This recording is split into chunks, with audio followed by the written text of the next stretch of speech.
tell me, come on. Fall 1970. Janis Joplin is the undisputed queen of rock and roll.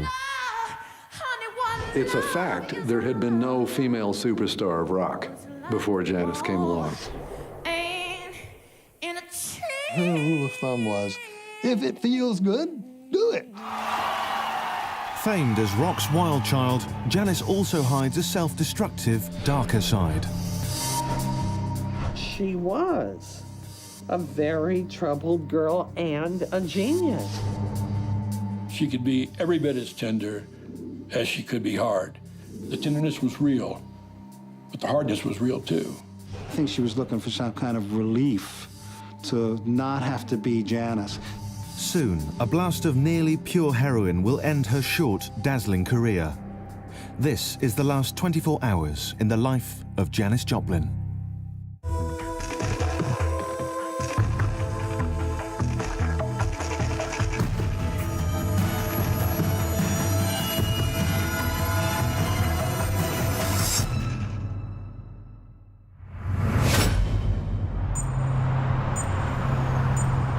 October 3rd, 1970, Hollywood, California. For the past month, rock and roll superstar Janis Joplin has been in town working on her latest album, simply entitled Pearl. She's staying at the Landmark Hotel, and it's here, alone, that in less than 24 hours, she will die. It's 1:30 in the afternoon, and Janis is still in her room. Her band is busy laying down tracks at the nearby recording studio, and she'll not be needed there until much later.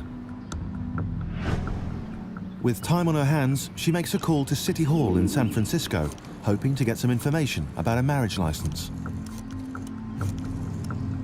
Janis has recently become engaged to Seth Morgan, a man she's only known for a few months. Some of her friends are skeptical about her new relationship, but not her road manager, John Cook. The way Janis talked about her relationship with Seth Morgan was very positive. She was describing it in terms of being different from her previous relationships. Janis believes that this time she's found true love. She described their relationship as being different. She said they didn't have to go out boogieing every night. They could read the morning paper together and talk about current affairs. Janis's call to City Hall, however, hits a snag. It's Saturday, and municipal offices are closed. She'll have to try again on Monday. With a whole afternoon ahead of her and nothing much to do, Janis starts to get edgy. She doesn't like to be alone and needs something to help fill the void. Well, recording goes on for weeks, and it's not ever quite as much fun as being on stage because there's no audience. There are those boring days, and Janis did not suffer boredom gladly.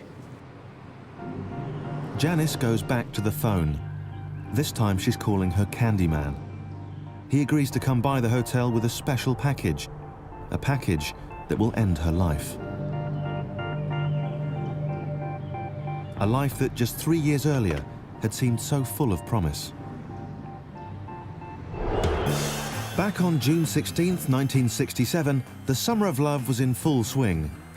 50,000 people were assembled for the Monterey International Pop Festival. A little-known San Francisco band of hippies known as Big Brother and the Holding Company was about to hit the stage. Fronting the band was 24-year-old Janis Joplin.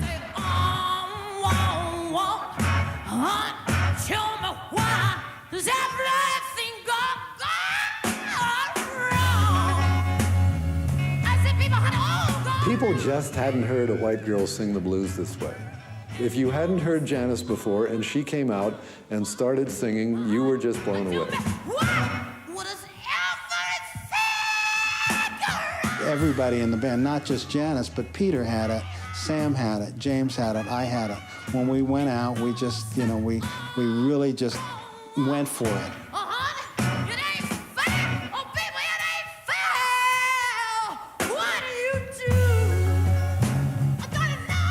If you had done a whip reverse with some of those movie cameras and shot the audience, you would have seen a lot of people like this. And I want someone that could tell me, come on, tell me why, want to me why, oh baby. tell me what love, honey, what love is like. Well, it's like a ball and in a chain.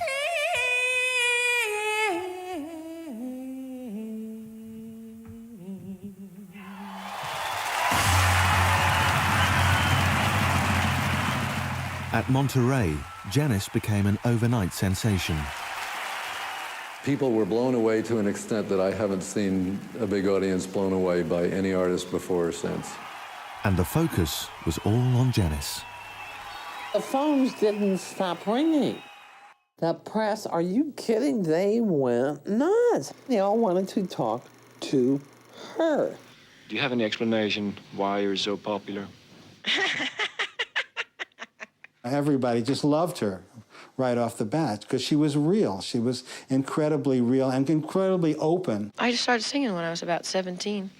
I listened to a lot of music first, and one day I started singing, and I could sing. It was like it was a surprise, to say the least. She was at the right place at the right time with the right attitude and the right voice. She was this rocker who moved on stage like nobody had ever moved. She was uninhibited, she spoke her mind, and she was an exciting personality. But she put it out there. When she's singing, she let it all hang. That's why her live concerts, people that had seen her just, oh my God. Janis's flamboyant style and free spirit struck a powerful note with her audience. Women, in particular, identified with her. Janis stood out for a lot of women's issues, the right to be proud of yourself, period. She was the first person on stage saying that stuff, and people were taken aback by that and also drawn to it. Janis was more than just a singer. She was becoming a voice for her generation. It was a role she was more than happy to play. Janis took to the fame very well. She was up to it, for one thing. You know, she was faster, funnier, and more intelligent by far than most of the people we ran into. At the same time, she felt like, you know, wow, I'm meeting Andy Warhol, or me, this like ugly chick from Texas, this nobody. I'm meeting, you know, these big stars like that. Dick Cavett fell in love with her, which was hard to imagine. It was like a flea falling in love with an elephant. Very nice to see you, my little songbird. I wore my hip jacket for you, however. You did? Yes, you did. Are you sure? I thought I did. Yes, isn't this what all the guys are wearing? No, not all of them. Not all of them, eh? But behind the bravado, Janis was lonely and insecure. Insecure about her looks, about her talent, and about her popularity. Drink and drugs helped fill the emptiness. If everyone's drinking, she would drink the most in the room. You know, if everyone's doing drugs, she would do the best drugs and the most drugs of anyone in the room. With Janis's growing fame came a growing addiction. An addiction that would follow her like a dark shadow, all the way to a lonely hotel room in Hollywood.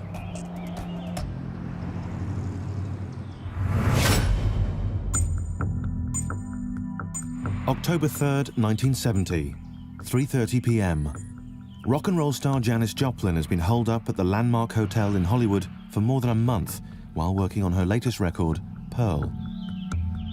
Hours away from being needed in the recording studio, she's bored. To kill time, Janis has arranged for her drug dealer to bring her a fresh supply of heroin. She has no idea that she has made an appointment with death. In less than 10 hours, Janis Joplin, the wild woman of blues, will be dead. Throughout her career, Janis has struggled with an addiction to both alcohol and drugs. To the band, she always presented this very up, very happy, very ready to rock, very ready to play, ready to do the job, make the music. That was the side of her we saw. We didn't really see the other side. And until arriving in LA, neither had Janis. Since April, she's steered clear of heroin. She had been clean for 6 months and proud of it. And she had done it herself because you have to do it for yourself. She decided to get her life back on the rails again, and she made a serious effort to stop. But in her hotel room, Janis Joplin takes 2 steps back. In my experience of the addictive personality, there's always a level of self-confidence that is a step beyond where it should be. So because she had cleaned herself up, well, then she could safely dabble. It's not the first time that Janis has dealt with this particular dealer. She uses him because he's reliable, always testing his product. But today, he gets sloppy. Neither the dealer nor Janis is aware that the heroin is uncut and is possibly as much as 50% pure. For even the most hardcore junkie, that level of purity is risky. But for Janis, who has just started using again, it will turn out to be lethal. Instead of getting high right away, Janis decides to call her fiancé, Seth. She has big plans for her and Seth. Lately, they've been talking about her quitting the business and having some kids. She wanted to be more than a rock singer. She wanted to have a family. She wanted to have children. She wanted to get married. You know, she wanted all the things that everybody wants. Family is important to Janis. It always has been. Janis Lynn Joplin was born on January 19th, 1943, in the respectable, conservative, oil-refining town of Port Arthur, Texas. An unlikely birthplace for a woman who would one day be known as the Wild Woman of Blues. When we were growing up, and this is in the 40s and 50s, it was quite idyllic, really, you know, manicured lawns and Little League baseball and sort of a normal middle-class looking type town. By all accounts, Janis's early childhood was normal and happy and uneventful. But in her teens, all that changed. Her mother wanted Janis to be what every mother there wanted their daughter to be, and that was popular and have a date for the prom and dress nice and wear her hair right. And it became pretty clear pretty early in high school that Janis wasn't going to follow that road. Plagued with severe acne and an underdeveloped body, the teenager began being shunned by her peers. For Janis, used to being popular, it was devastating. I think Janis probably had a lot of personal problems, self-doubts, and as far as her own looks were concerned. Janis dealt with her rejection by rebelling. She dressed in black, swore like a sailor, and thumbed her nose at what she came to see as Port Arthur's hypocritical small-town values. And the more she rebelled, the more her peers bullied and isolated her. But Janis did find refuge in the company of a small group of other young outsiders. One of those was Jim Langdon. We all rebelled against the status quo, against the establishment, against the rules and regulations and attitudes that prevailed at that time. Part of their rebellion involved illicit trips across the state line into Louisiana, where they searched for adventure and found the forbidden fruit, black music. And we spent from midnight until dawn just going, prowling in and out of the clubs, the quarters, hearing blues players, jazz players, you know, just digging the music and drinking. She really got turned on to especially the blues people, you know. It was just a whole scene that was just magical, you know, really exciting. Janis loved it. You know, we all enjoyed it, but she really loved it. And so I think that was sort of a beginning as far as the kind of life that she was going to pursue. After one such trip to New Orleans, Janis and her friends crashed their car and were apprehended by the police. It was things like that that solidified Janis's reputation as a bad girl, as a really bad girl. She was vilified greatly for this, you know. She was different, and being different was enough to get you a lot of grief. She had chosen to fight back by being even more outrageous and more aggressive, and that just made matters worse. And now, in the fall of 1970, deep down Janis is still searching for acceptance and love. Lonely and bored in her hotel bedroom, she again calls her fiancé, Seth Morgan. They've been living together for a couple of months now, but since she's been in LA recording, they've barely seen each other. Janis's friends are suspicious about the latest man in her life. Yeah, the engagement stuff I never believed was really going to happen. That was strange. This guy, Seth, I don't know. Don't know about him. Janis and Seth begin to argue. He's supposed to fly to LA and meet her. They were planning an evening together, but not for the first time. Seth cancels at the last minute. She would be with second-rate people if they would love her. You know, that was the admission. Janis slept with both men and women. Always open and unashamed about her sexual preferences, it was a far cry from her straight-laced Bible Belt origins. In 1962, the 19-year-old left her family and hometown behind and headed to Austin to attend art school at the University of Texas. There she found a like-minded counterculture community of artists, activists, and most importantly, musicians. Musicians like Powell St. John. One evening, we were all sitting around my apartment, and Janis was there with a couple of guitarists, and one of the guys was a big Leadbelly fan.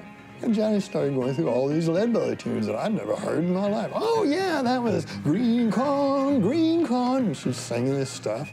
And I was just sitting there, wow, where did she learn all this?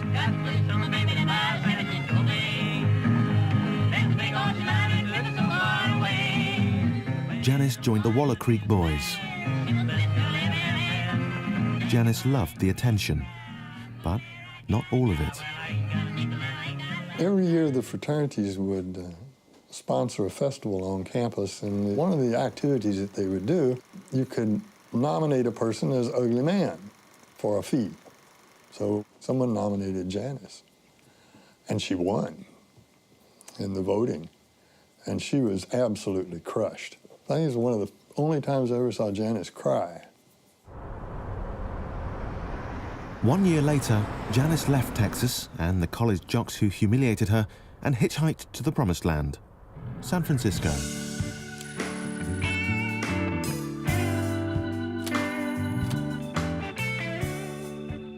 There, she quickly established herself on the local music scene, finding gigs in coffee houses and bars.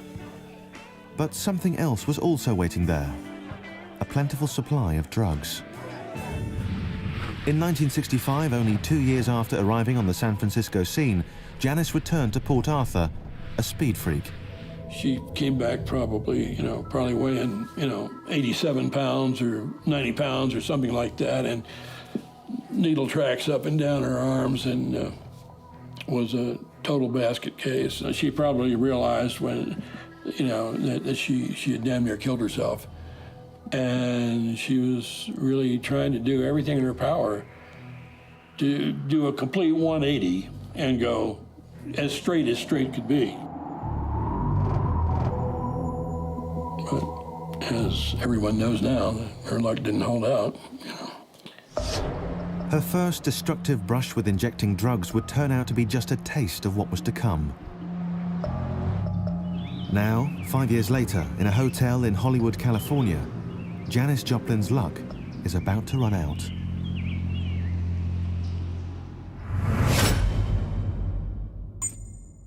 October 3rd, 1970, 5:30 p.m. Janis Joplin is leaving the landmark hotel in Hollywood and heading for the nearby Sunset Sound recording studios to begin work with her new group, the Full Tilt Boogie Band. What she doesn't realize is that she's heading for the last recording session of her life. In less than 8 hours, Janis Joplin will be dead. When Janis arrives at the studio, her band is already in full swing, working on one of the record's final tracks, a song prophetically called Buried Alive in the Blues.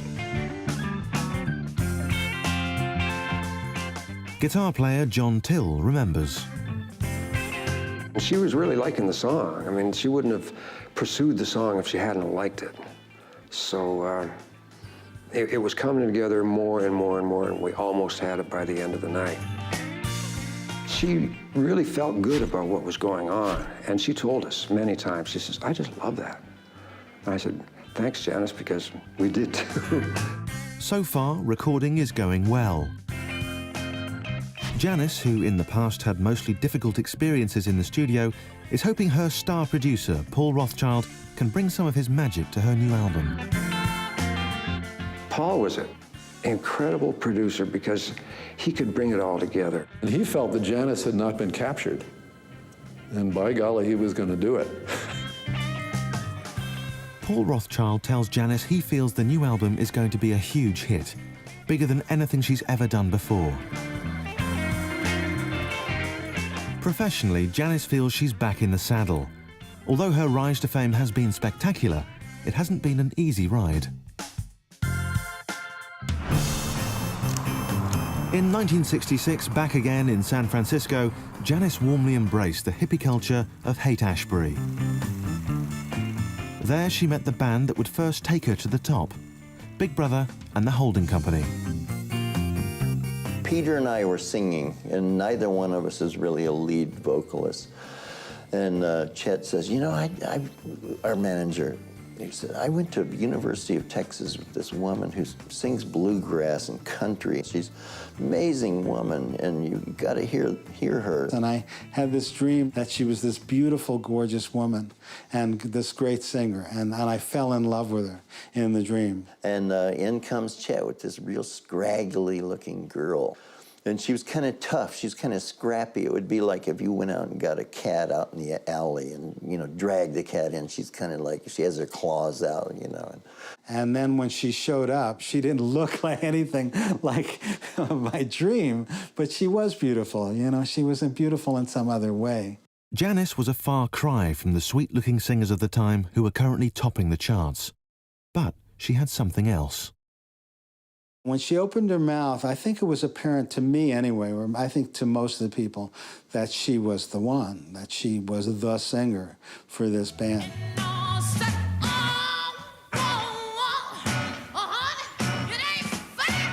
Janis and Big Brother seemed an ideal match. The band's improvisational jamming perfectly blended with Janis's powerful bluesy vocals. Soon, Big Brother and the Holding Company won the hearts and minds of the San Francisco crowds. My parents had no clue what Janis was doing. You know, the entertainment aspect of it was something my mother was clear about and knew that that could be good. The whole San Francisco scene was a new concept that nobody had really considered before. The hippie thing, the whole bit. Janis coming from the beatnik thing, they were pretty concerned. After she'd come back from San Francisco, pretty strung out and gotten clean and moved back to San Francisco, one of the first letters she wrote back from New San Francisco, with a great deal of trepidation, I bring the news, I'm in San Francisco. When she first came back to San Francisco and joined Big Brother, she had a real aversion to drugs. The first time she was back and she saw someone shooting up, you know, it frightened her so badly that she became hysterical, you know, and she started crying and ran out of the room, and it was very intense for her, you know, because she just didn't want to go back there again. It's like when someone has an addiction, let's say, to something, they don't even want to see it in the room. And then so time went on, and probably about the time we moved into Lagunitas, California, she started injecting drugs again. For a while, I think she had it under control. Same thing with the drinking. She had it under control, like anybody who has that addiction, I'd say, you know, has it seemingly under control for periods of time.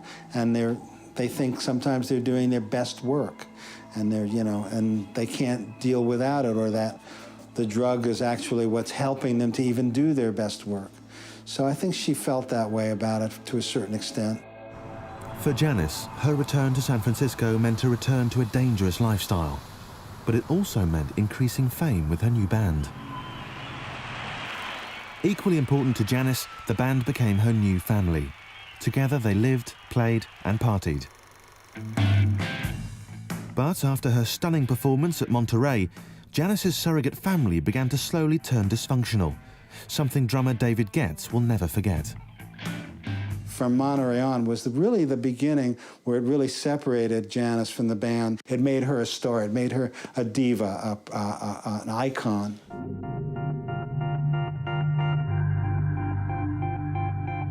It started out Big Brother and the Holding Company on the poster, and then it said Big Brother and the Holding Company featuring Janis Joplin, real small letters down at the bottom, you know. And then the Janis Joplin got larger. Then it became Janis Joplin, Big Brother and the Holding Company in the small letters down at the bottom. And if you asked me to read her mind and say when she came down the street or we drove down the street and approached a gig and she saw Janis Joplin in big letters on the marquee, I'm sure that her heart beat faster. How can it not? The press loved Janis, but not the boys in the band. They considered Big Brother to be mediocre musicians, not worthy of backing the stellar Janis Joplin. And things only got worse when the band began recording their first album.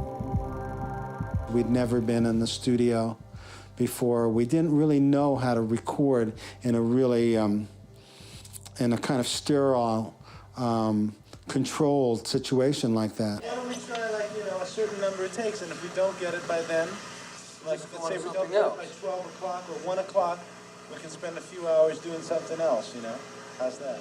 I think we ought to just run over some of these things instrumentally and then listen to them and see what could be.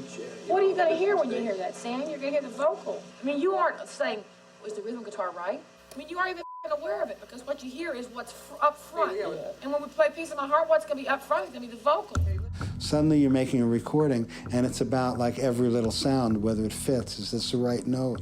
Is this the right beat? Does it fit together? Is this off from that? So all of a sudden there was, you know, seeing ourselves as inadequate. That's when Janis may have started having, you know, even more second thoughts about the band. By the end of 1968, buying into what the press was saying and hungry for yet more fame and attention, Janis announced that she was leaving the band. She loved these guys. But the alternative that's being offered is, do you want to go out on that stage as the act? How can she possibly say no? After making the breakup public, Janis and Big Brother still had to play the few remaining gigs on their tour. There was definitely a lot of tension between the people in the band and Janis, because everybody knew the announcement had been made that she was leaving the band. The audience knew it, and in some way the band, we felt really less than. We felt really vulnerable. Sitting down by my window, just looking out. Peter got into a fight with her on stage. After one of the songs, Janis was panting into the microphone. She was going, So Peter Albin, our bass player, says, "Welcome to the Lassie Show, folks." She took it to mean like, you're a dog, you know, calling her a dog. And she said something like, just F you, man, you know, again, like she snarled at him. And then the same thing, back, you know, after the set, backstage, they just were screaming at each other. They may have even hit each other, I don't know, but it was just really, it was a terrible scene, you know. For Janis and Big Brother, it was the end. She had turned her back on her new family, one that had loved and accepted her for who she really was. It was a decision that would haunt her and eventually lead her down a self-destructive path that, in less than 3 hours, will finally reach a dead end.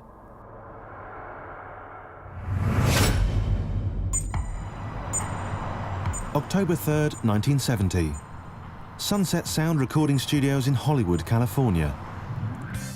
Janis Joplin is busy working on a track for her latest album, Pearl, with her new band.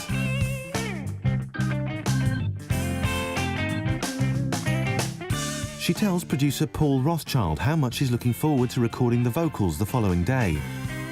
But Janis will never get the chance. In less than 3 hours, she'll be dead. Excited by the positive vibe in the studio, Janis decides to share her good mood with her fiancé, Seth Morgan. She calls her home in San Francisco, where he's been staying. But the man she plans on marrying isn't there. Instead, she speaks to her roommate, who tells her that Seth has gone out for the evening. Feeling abandoned, Janis reaches for one of the few constants in her life, the bottle. There might have been a Mickey there of Southern Comfort. I don't know. I didn't spend too much time in the studio control room myself, but I might have heard some glasses tinkling. Medicating in times of crisis is something Janis has been doing most of her life. But it wasn't until 1969, soon after leaving Big Brother and the holding company, that her bad habits turned into life-threatening addictions.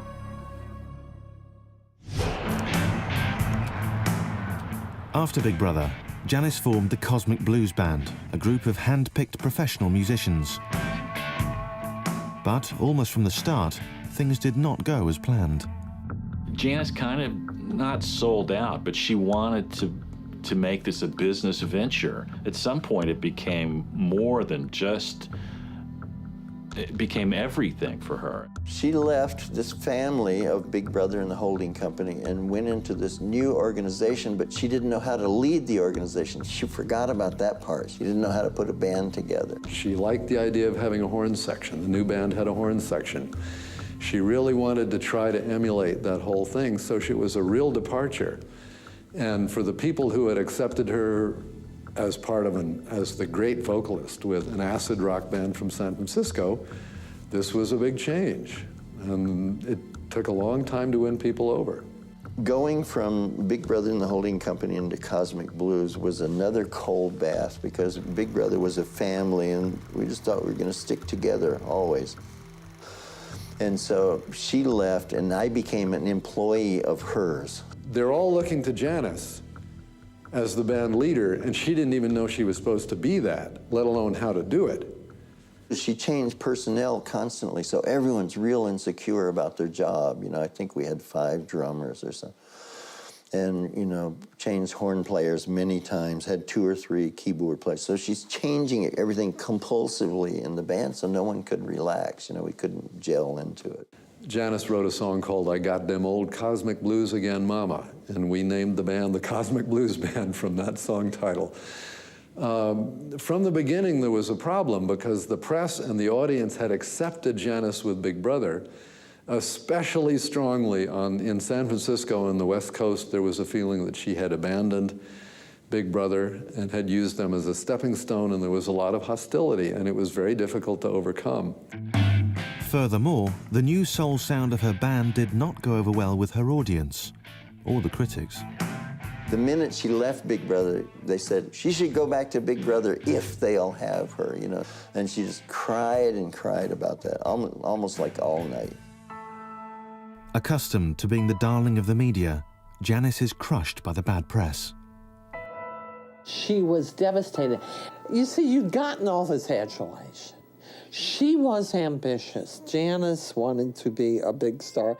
Things that were said in the press, you know, just devastate her, where they wouldn't bother, you know, say Jimi Hendrix or somebody. You know, she didn't have the reserves to do that. So when all of this comes out, she went back to her hotel room and dead up, I'm sorry to say. As well as numbing herself with heroin and booze, Janis played up even more to her reputation as the wild woman of rock, both on and off the stage. What was on stage was part of Janis. Lots of people thought that was all there was. And then you see her as the little girl who is easily hurt and sometimes cries easily and feels at the same time, a great sense of injustice if she was treated wrongly, badly by somebody, and could make me just feel terrible, because if I screamed at the gutsy Janis and then all of a sudden she turned into the little girl who was hurt, I just felt awful. There was this complex personality, and it was Janis, and the only part we really wanted to get rid of was the addict. She was addicted to speed first, and then, you know, then alcohol, and ultimately heroin and alcohol. I began to notice she was drinking more beforehand, and it was affecting her performances, and she was using heroin more. She always used to save these things for after the performance, because then it's like a reward. Does it go from that to becoming something else, to where you just need it to feel okay? And if you don't have it, you feel just so bad, like you want to kill yourself. That's it. Janis, you have to take it easy, take it a little bit easy. And she's sitting on a bed, we're in a motel room, and she's going, I'm not gonna die. My ancestors were pioneers. They came across the whole United States in a covered wagon. They were tough people, and I have their genes, and you know, nothing's gonna happen to me, she says. And I said, don't say that. Janis's drug use began to spiral out of control.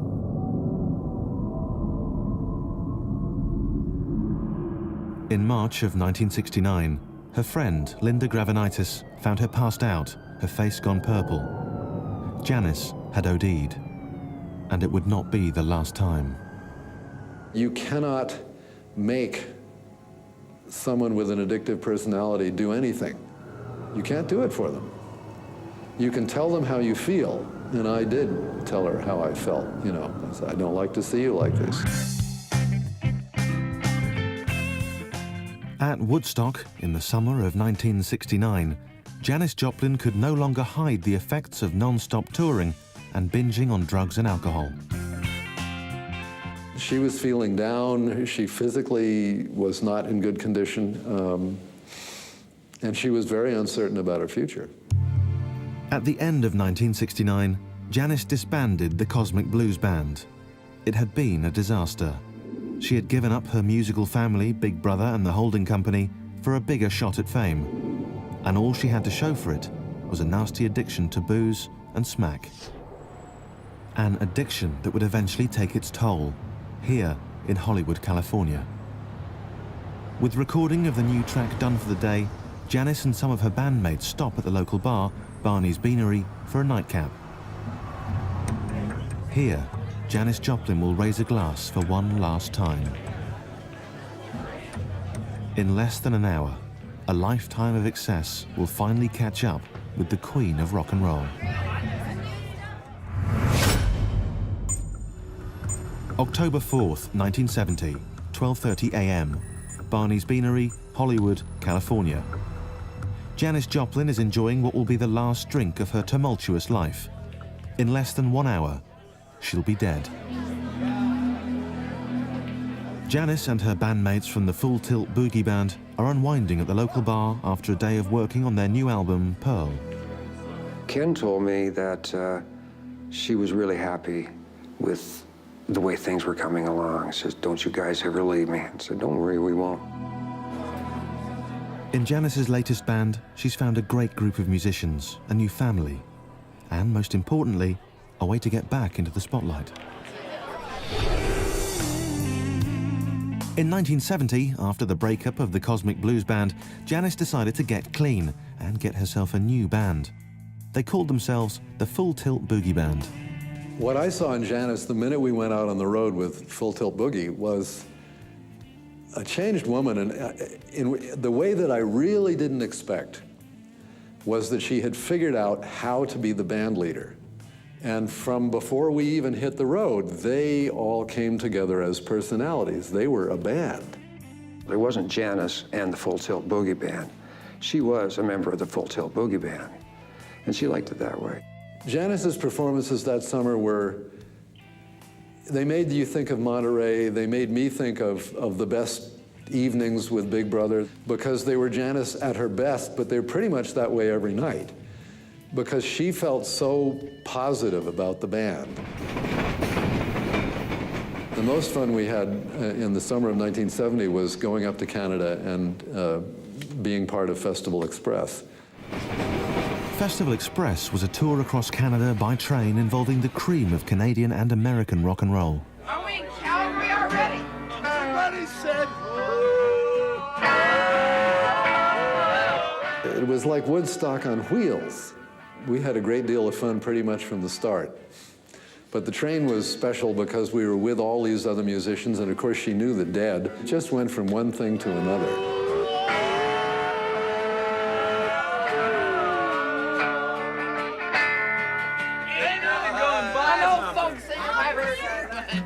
All through the summer of 1970, Janis Joplin was back at the top of her game. Once again, she was the toast of the town. And in June, feeling confident that her demons were finally behind her, she made a surprising announcement to her favorite TV host, Dick Cavett. You ever get back to Port Arthur, Texas? No, but I'm going back in August, man. I guess what I'm doing. I don't know. Night I'm going clubbing to my then? 10th annual high school reunion. Do you think you'll have a lot to say to your old high school classmates? I'm going to laugh a lot. Were you not surrounded by friends in high school? They laughed me out of class, out of town, and out of the state. So I'm going home. Oh, I thought it was hilarious. I loved it. I mean, that was Janis. You know, that was, the timing, everything was just perfect. She wanted to go home with all her finery and her reputation and her well-earned fame and strut for Port Arthur. Well, she wanted to rub their faces in it, I think. She was like, I'm going to go back and show those guys and really make them upset. Janis longed to be accepted by her hometown. Instead, she found herself again taking on the role of unwelcome outsider. Even her family gave her a chilly reception. Her brother Michael recalls. My parents treated her pretty cold, and they were pretty upset with the way she'd been talking about them and the town. So that was a real tense situation around the house. And some of the cold reception she'd received from her friends, it really put a change of perspective in her. And it didn't really work out for her, you know, because I guess they still didn't accept her. News crews were around and all that kind of stuff.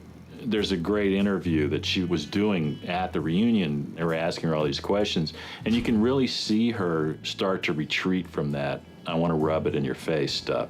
And she became really vulnerable, like maybe this wasn't a great idea to come be a jerk.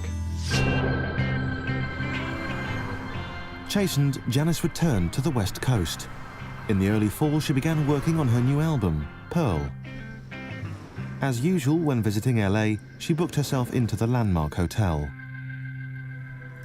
In less than 30 minutes, her final stay here will be over. Returning from Barney's Beanery, Janis bids goodnight to her band and returns to her room alone. She reaches for the heroin she bought earlier that day and prepares to inject it.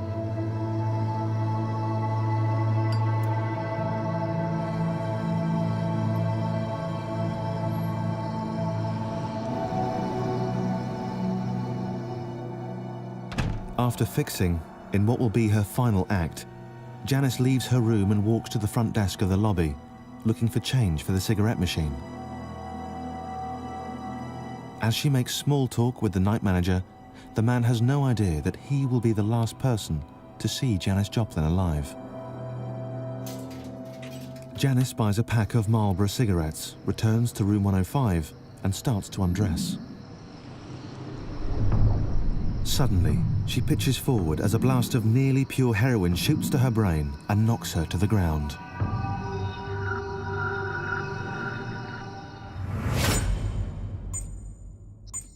It's October 4th, 1970, 1:30 a.m. Janis Joplin has just injected a rogue batch of heroin, which has stopped her heart. For the next 18 hours, she lies undiscovered, wedged between her bed and a side table. When she doesn't show up at the recording studio the following day, her producer, Paul Rothschild, phones her manager, John Cook. Paul called me at the motel and said Janis was supposed to be here an hour ago, and she's not here, and she's always on time. So I went to the desk and I got the key.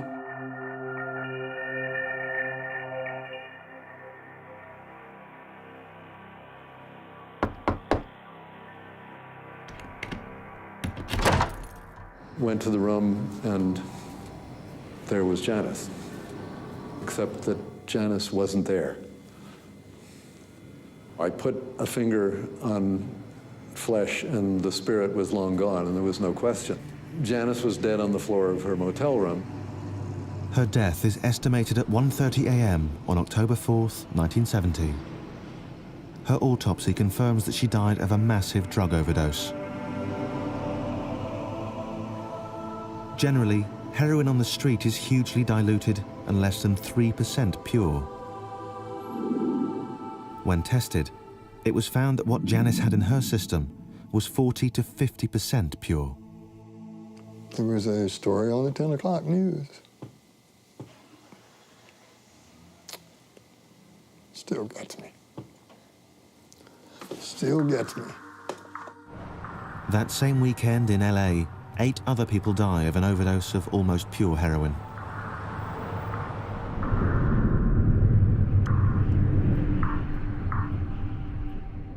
Janis Joplin's album Pearl is released 4 months later and becomes her best-selling and most critically acclaimed record. It's just too dangerous to play around with that stuff. And most people I know that did aren't with us anymore because it can kill you in a snap. It was inevitable and really surprising, both at the same time. When she died of a heroin overdose, it was really hard because I didn't have a role model anymore. Nobody was surprised. I wasn't surprised at her death. But one of the most truly surprising things about Janis's life and death is that she's still with us. Is that 37 years later, no matter where you are in America, you can flip on your car radio, and at some point or another, you're going to hear Janis Joplin singing. Janis was like a race car driver, you know. They win races, they get great adulation from the fans, but there's always the chance that they'll wipe out. I had a dream where Janis was on stage, and it was the end of the set, the end of the encore. And that was maybe a month or so after she died, and I felt like it was Janis coming to say goodbye. And Janis came down the ramp, and there was this little girl needing approval and comfort. And she said, "Was it okay? Was I okay?" And I said, "You were great."